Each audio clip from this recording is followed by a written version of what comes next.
What exactly is Google Cloud Platform? How is it organized, and what makes it unique?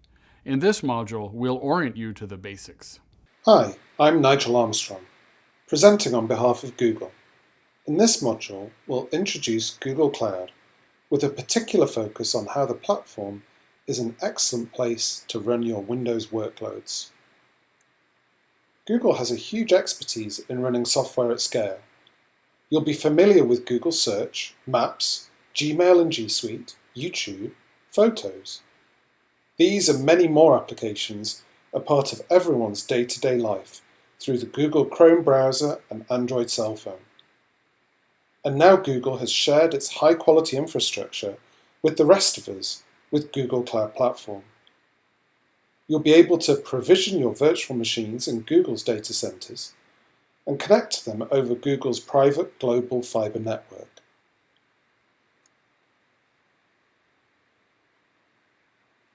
Google Cloud Platform is a great place for people who rely on Microsoft's server operating systems and applications.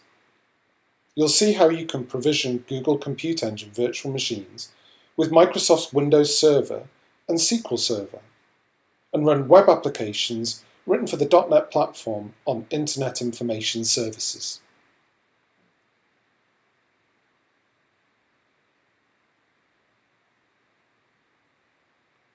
The concept of cloud computing began with co-location. Instead of operating your own data center, you rented space in a co-location facility. This was the first wave of outsourcing. With co-location, the transfer of ownership was minimal. You still owned the machines and you maintained them. Traditionally, co-location is not thought of as cloud computing, but it did begin the process of transferring IT infrastructure out of your organization. Today, cloud computing involves virtualized data centers, virtual machines and APIs.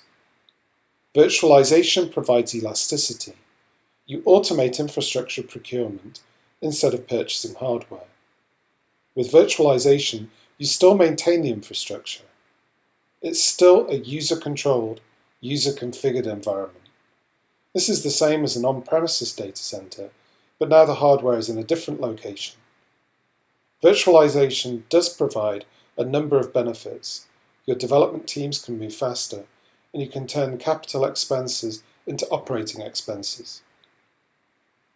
The next wave of cloud computing is a fully automated elastic cloud.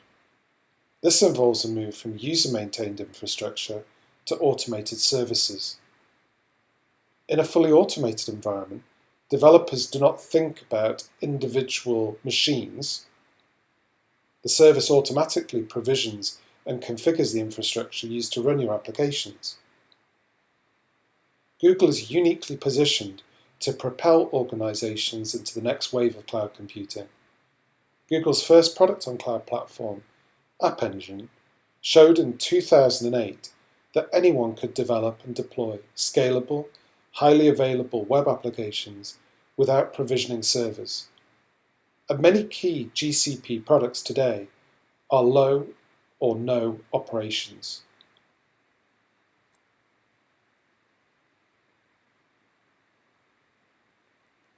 In Google Cloud Platform, all resources are organized by projects that provide a container for all the products on the platform.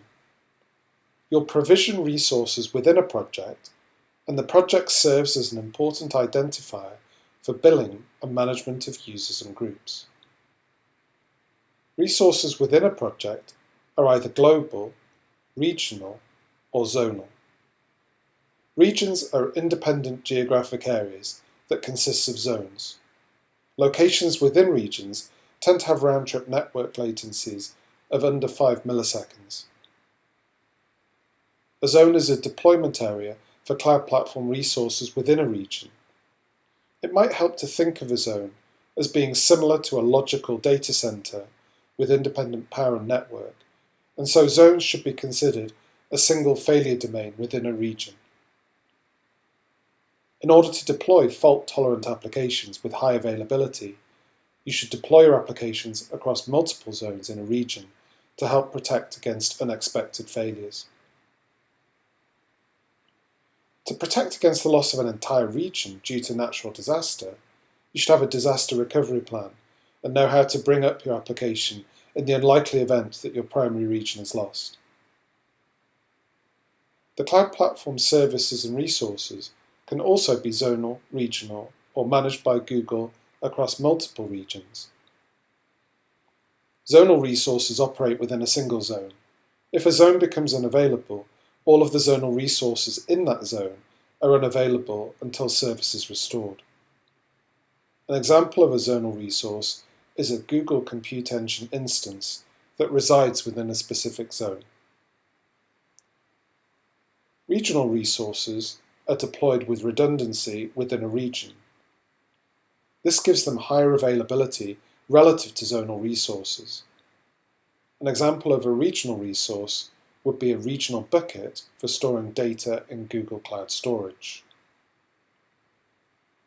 A few Cloud Platform services are managed by Google to be redundant and distributed within and across regions. For example, buckets in the United States location for Google Cloud Storage keep data at rest inside the United States, but at-rest data can be stored in or moved to any cloud storage region within the United States.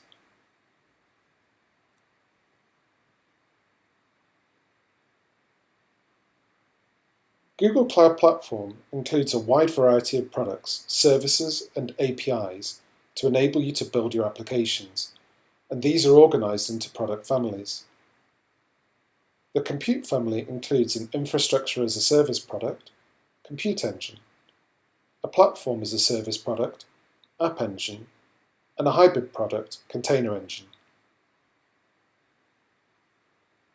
Many Google Cloud Platform storage products operate at petabyte scale, including Bigtable, a NoSQL key-value data store, Cloud Storage for storing blob data, and Cloud Spanner, a horizontally scalable SQL database with ACID transactions.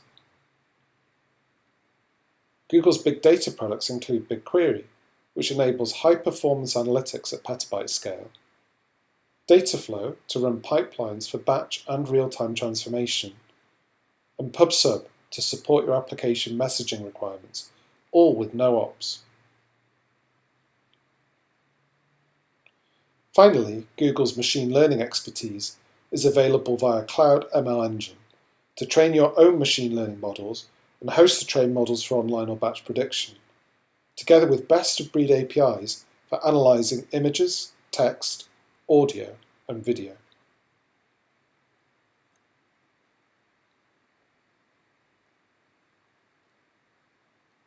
From the perspective of managing Windows workloads, each of the Google Cloud Platform products is available via a REST API with client libraries. In addition, you'll be able to run your applications on Google's Compute family products. With Compute Engine offering Windows Server, you'll have support for any Windows application. For Container and App Engine, you'll be able to run Microsoft's new .NET Core environment on Google servers.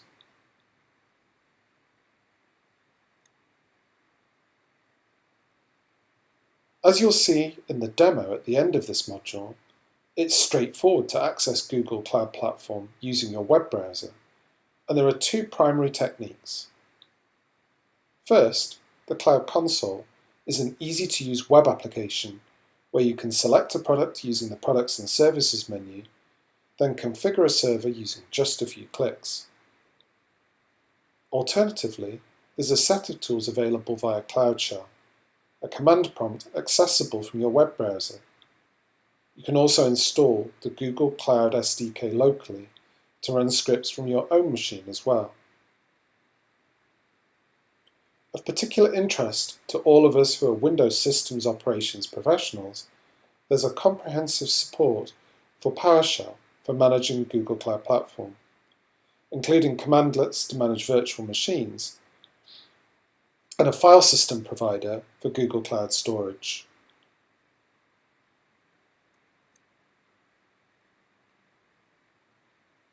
We mentioned previously that on Google Cloud Platform, you'll always create projects to manage resources. For Google Cloud Platform Enterprise customers, There's an additional container, the organization, which is created when you sign up with Google as a G Suite customer. Each developer or systems operations professional will have a login to access Google Cloud Platform resources. There are a number of distinct options for customers with Active Directory, including having separate G Suite accounts, synchronized usernames from Active Directory via Google Cloud Directory Sync, passwords with Google Cloud Password Sync, or single sign-on from Azure to G Suite. Once your users are all set up, then they log in to access project resources. There's a flexible identity and access management system that will enable you to configure role membership for groups of users to enable them to have just the access levels that they need to do their work.